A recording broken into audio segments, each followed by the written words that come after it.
Welcome, Creatrix. I'm so excited to be here with you for this quest. And in this week, we are going to be talking all about mindset.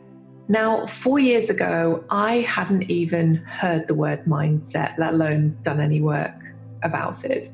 And it was one of my coaches who introduced me to this entire concept that the way that I behave on a daily basis, the way that I respond and react to things, and the decisions that I make every day are linked to my mindset. And this blew my mind, quite frankly, because I just had never given this any thought before. At that time in my life, I was in a place where I wasn't making the money that I desired. I didn't have enough customers as far as I was concerned. I didn't have the number of customers that I wanted. I was struggling to run my creative business, Age of Reason Studios, and I just couldn't work out what on earth was going on. It felt like all of these external forces were conspiring against me, really. And I just felt like I was drowning, really. I felt like I was really disappearing and losing myself.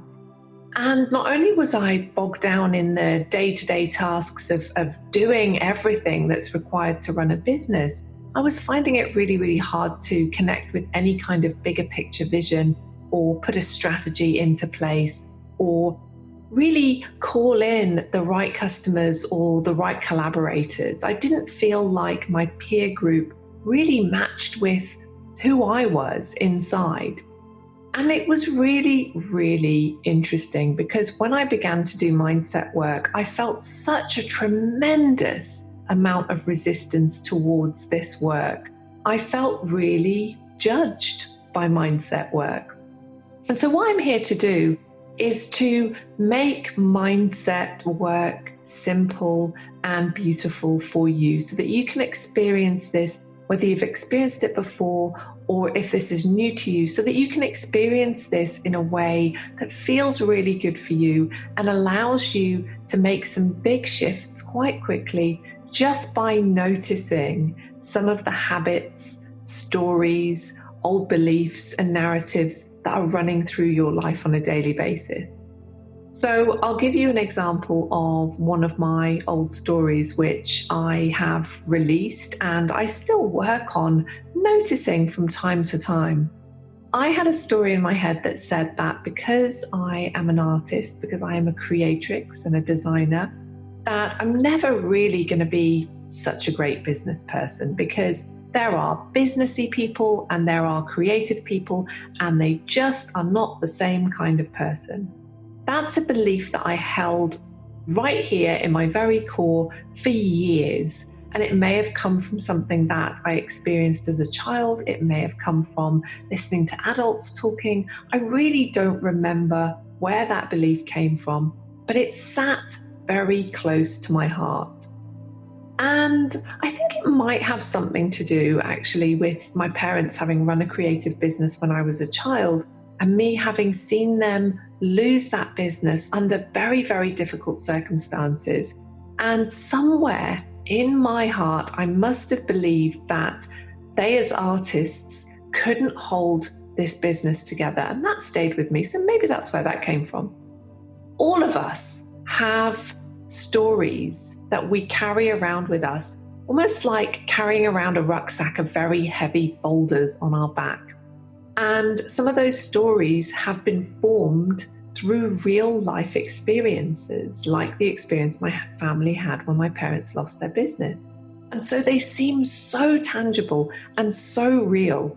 And it's very easy to form a number of stories from an experience. So the stories related to that experience are artists aren't very good business people. If you become a success, it's really easy for it all to come crumbling down and for you to lose everything. And if you're a nice person and not a ruthless person, you will always lose out. So those are the kind of stories that I was carrying around like big boulders on my back from my early experiences in my family who ran a creative business. And so in order for me to release and let go of those stories, the first thing I needed to do was notice and acknowledge that they are actually stories and not definite, concrete things that are real. The mind is such a powerful thing. The mind has so much power. And because the mind has such power to create these false stories, what we can deduce from that is that the mind also has the power to create stories that elevate us, to create stories that allow us to move through fear, to move through imposter syndrome, and to move through any block we might be experiencing. Which is amazing news, because that means we can literally rewrite our brain. Now, you might have experienced mindset work in a way that wasn't very helpful. And very often mindset work is taught in a way that implies that you don't have all the things that you want in this world, like material wealth and loads of customers, because you have a poor mindset. Now, I want to be very clear that we are not going to be using mindset in that way. We're not talking about running away from a bad mindset, because I don't believe that there's any such thing as a good mindset and a bad mindset. It's nowhere near that binary. What we are actually talking about is a full acknowledgement of all of your challenges, all of your lived experiences, even your traumas. And in acknowledging those fully and sitting with those feelings and really being able to view that life experience for what it really is and for where it's brought you so far, and being able to look at it with clarity and accept it, we then get to begin to notice the stories that come from that you carry like big boulders on your back. Just imagine a big backpack full of heavy stones that you're carrying around. And what we then get to do is we get to take those stories out of the backpack. We get to turn them around and have a look at them and ask ourselves, is that real? Is that even mine? Where did I get this story from?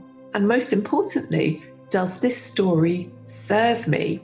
And if a story is not serving us, we get to put it down and move on.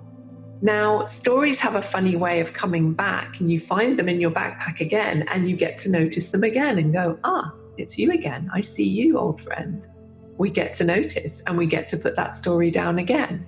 The more we do this, the more we build our mindset muscle. And that's all we're really doing here, is enabling and activating big shifts to happen by noticing, by acknowledging, by seeing the beliefs and narratives that we carry around with us for what they really are. And so you'll get to use this mindset toolbox for as long as you like. You have access for as long as you need it, and you can keep revisiting these. And what I would say is, it's so much better to commit to this wholeheartedly and begin to notice these stories and beliefs and little kind of shadows on your shoulder, little voices on your shoulder. Notice them every single day and acknowledge them. It's better to do that in a very small and messy and imperfect way than it is to try and have some big life-changing epiphany all in one go.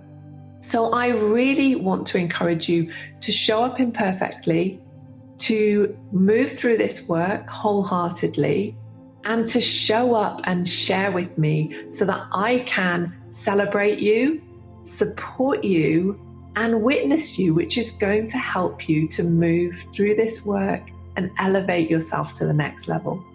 Thank you for being here, Creatrix. I am so excited to see what you do with this work.